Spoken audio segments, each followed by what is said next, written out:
Oh, man. What did you do now, Dave? I lost some of my dice. Bummer. You wouldn't have that problem if you didn't keep your dice in a tube sock. I know. You should get a custom bag made. Oh, the bag lady. Hells yeah. Bag lady? I'm afraid to ask. Yeah, Dice Pouch. They make custom bags for gamers. Here's the one they made for me. Wow, that's nice. Pretty slick, huh? Almost too nice for me. It is too nice for you, Mike. Huh. The bag lady. Yep. Just go to their website, dicepouch.com. You can design one right there. They've got 3 styles of bags, tons of fabric options, embroidery. They even put our logo on his. See? Cool. Guys, let's get back to the game. Right. Dave, save versus death.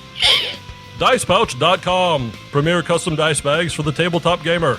Your inner geek wants out. Featured sponsor of Gamers Table.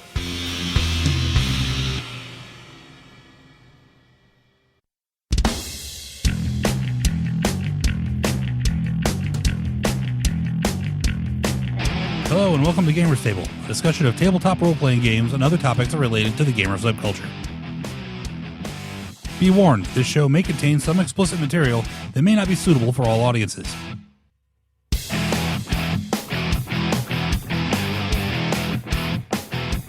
Hello and welcome to Gamers Table. My name is Eric. This is Mike. This is Mark. This is Dan. This is Shannon. This is Dave. And I'm Sean. This episode, we're going to talk about the behemoth that is Kickstarter. We like to wait for our topics to really kind of stew for a while. Right. Actually, we talk about Kickstarter or any other crowdfunding or crowdsourcing. Indiegogo is another popular one with Yes, gamers. yes.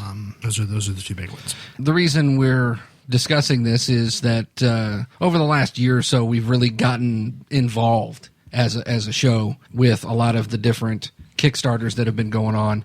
And, you know, it's just that we decided that we were going to talk about some of the things that we've backed and, you know, the things we like about Kickstarter, the things we don't like about Kickstarter, or just crowdfunding in general. And some of the things that maybe should and shouldn't be funded. There was the reoccurring joke at last Gen Con is I started calling Kickstarter pre-orders. Right. Because that's what a lot of companies were using it for. Right. And I'll lead off by saying I have funded about 1% of all the ones that I want to because people are really good at selling their stuff on Kickstarter. There's a lot of really, really cool stuff. Right, there is.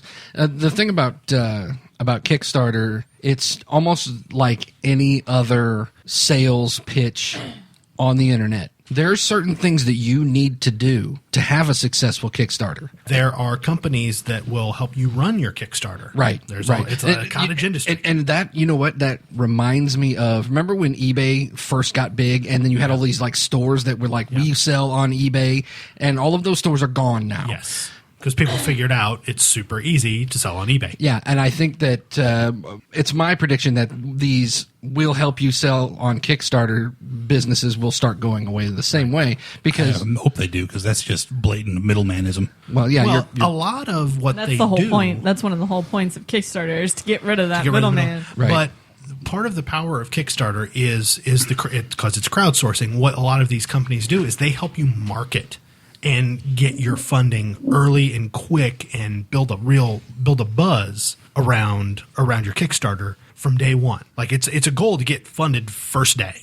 Right, because then you build momentum from the very beginning and Right. try to carry that through all the way to the end. And another big aspect of it is you have to have a compelling video. Yes. For your Kickstarter, because if you don't do a compelling video with you know music or just at least artwork of what you're doing. That will entertain dinguses. No, it's about okay. So you're deciding whether or not you're going to give your money to somebody, and it's about how legitimate do these people Does feel. it look? I've Right. seen some really good ones, but you can clearly tell it's a guy or a couple guys Right. sitting around a kitchen table talking about their pitch, but they haven't really thought it through, and it kind of comes out in the telling. Right. And I'm like, well, I would really like this, and if it's if the funding gets there, maybe I'll come back and Because some of these Kickstarters are asking for, up to, donations anywhere from $1 up to $500, $1,000, $10,000. Right. Yeah, and so like if you're going to if you're going to ask somebody for, look, I want you to write me a check for $3,000 or $4,000. Yeah, You better have a presentation to back that up. I've agreed not to tell anybody how much Greg put into the Monster Hunter International. But it was a lot. It was, yeah. He was a top tier. I think he was the top tier. Oh no! Oh, wow. Well, then now we can look up how much he gave. Right, yeah. Good job, Mark. Way to keep that one secret. Yeah, just put it right there on the internet. Hey, I agreed not to say how much. I didn't Well done. agree to not disclose Not where you agree can to go it. find out. I'm sure Greg will be very appreciative of that. He probably won't even listen to the show. So we're talking about the money that you invest, and people. I don't necessarily know. Like most of the people who are going to listen to this episode probably know this already, but there is no contract. There is no guarantee that the money that you give them is going to go towards anything. They can Right. take all their money, go dump it in the Caymans, and move out of the country if they want. Sure. Which I believe has happened. I'm not surprised. Yeah.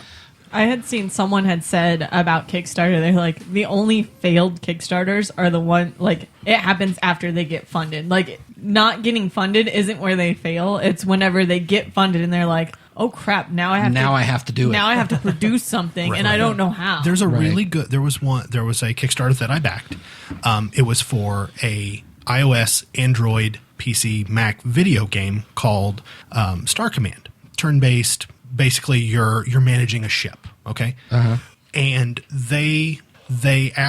after they got funded, and it's been, let's say, 8 or 9 months into their having their money, they gave a breakdown of where all their money went and why they were not able to meet the expectation of the original Kickstarter. They were really open and upfront about it, and I really respected it. And you do begin to see there's a lot of money. It takes a lot to produce a thing, right? And in this case, a video game takes a lot of money to produce a thing. I don't think people realize, you kind of get nickel and dimed and they don't That's realize exactly what it was. It was a breakdown, little money here, little money here, little money here. Just like what you're saying. And then of course there, when we're talking about role playing games, because you can specifically look up role playing games. You can spend a lot of time there. And I you do can all the time. As we're recording this, there's a couple of them that I was looking at real hard. Call of Cthulhu, the new edition of Call of Cthulhu's on there. Before, when it was, these independent producers were, hey, fund my new game, and okay, I'll fund that.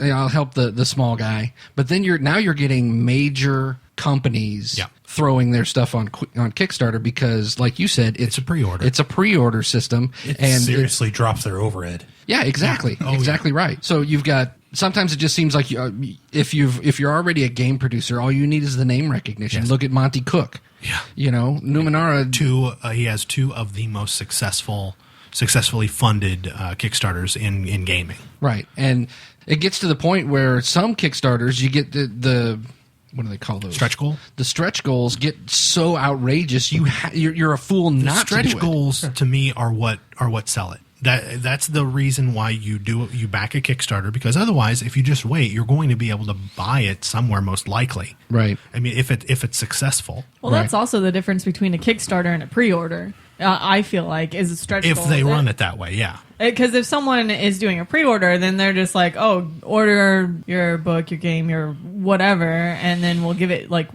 to you. Nothing special. Versus a Kickstarter, it's like, okay, if I raise this much money, then I'm going to make your book, game, whatever. If I raise this much money, I'm going to make this product that I promised you, and I'm going to add all this stuff. Right. Yeah. I mean, I've noticed that stretch goals on a lot of Kickstarters here lately are getting really vanilla. They're not really giving you as much. Yeah, Well, we'll give you a poster with each book, and then if you go to the next tier up, you get 2 posters with each book. It's really big. Also, for some money, you get your name right.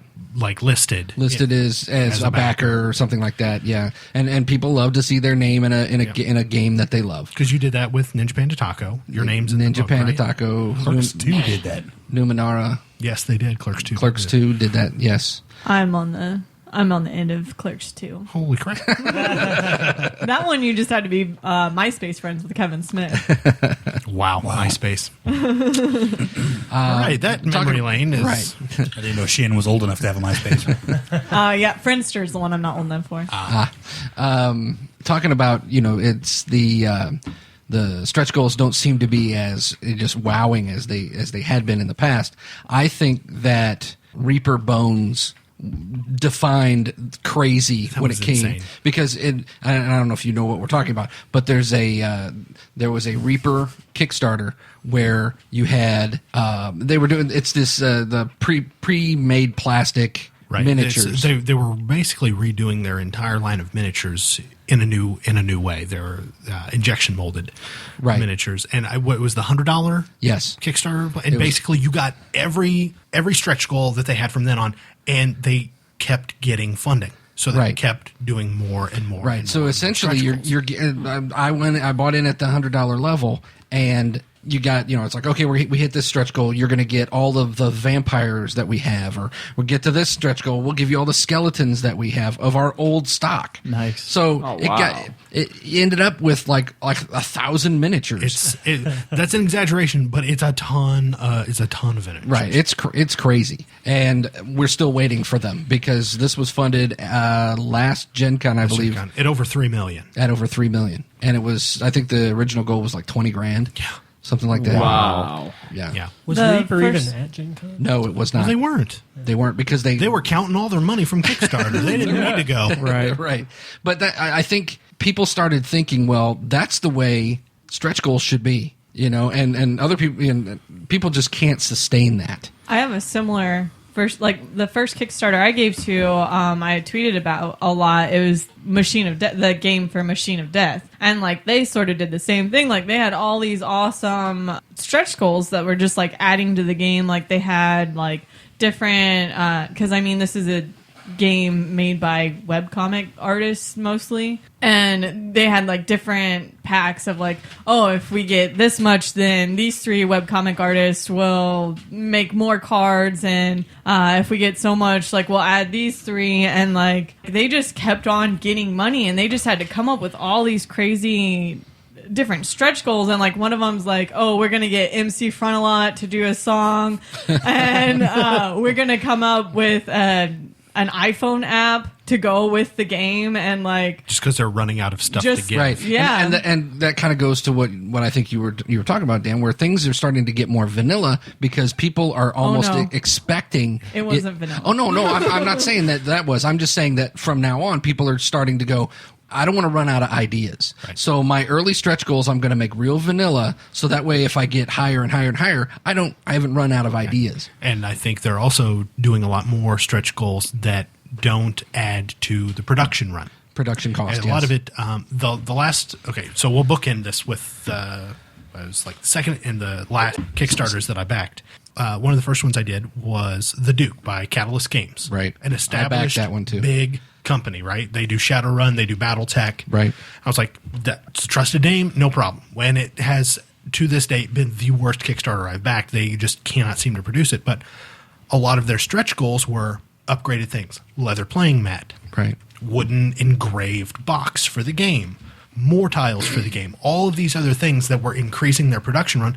And it has, it's gone bad at every turn for them. Right, it spiraled out of control. Yeah, in the first 2 paragraphs of their original Kickstarter pitch was, we want to do this. We're going to make this game regardless. But if we get this Kickstarter backed, we're going to be able to produce it much sooner than what our current timetable would allow us. So hopefully by the end of 2012. And we're halfway, and we're halfway through 2013, and that was at the end of 2011. And that's some terminology that's been kicked around quite frequently with it. We're going to produce this anyway, but we're going to do a Kickstarter so we can produce it earlier and make it better. That's exactly, and it may be. That's exactly the terminology that Pathfinder Online uses. Yes. We're making it anyway, but if you back us, we're going to make it sooner. We're going to make it better, and you're going to get some cool stuff exclusive to you. Yeah, and it's exclusive skins or whatever, things that really aren't going to cost them a whole lot. Then, sorry, just to tidy it up. So then, the last Kickstarter that I backed was Lords of Gossamer and Shadow, which is primarily for Mark, because it is the spiritual successor to Amber, the diceless role-playing game. And I will make him play it, and it will be wonderful. And all of their stretch goals were related to having more authors come on and write segments of the book. Okay. Like Matt Forbeck, who we know from Blood Bowl fame. Yay! Right, Matt Forbeck. right. And some of the Cubicle 7 writers. So, and some of the Margaret Weiss writers. So he's like, hey, if we get this next level, I'll be able to bring this writer on to do a chapter or to do a whatever. Low overhead, not actually having to produce another physical thing. Right. So- Right. Stretch goals are something of a concern of mine. We don't like to stretch in general. Well, No stretching It's at all. important, Mark. It's important.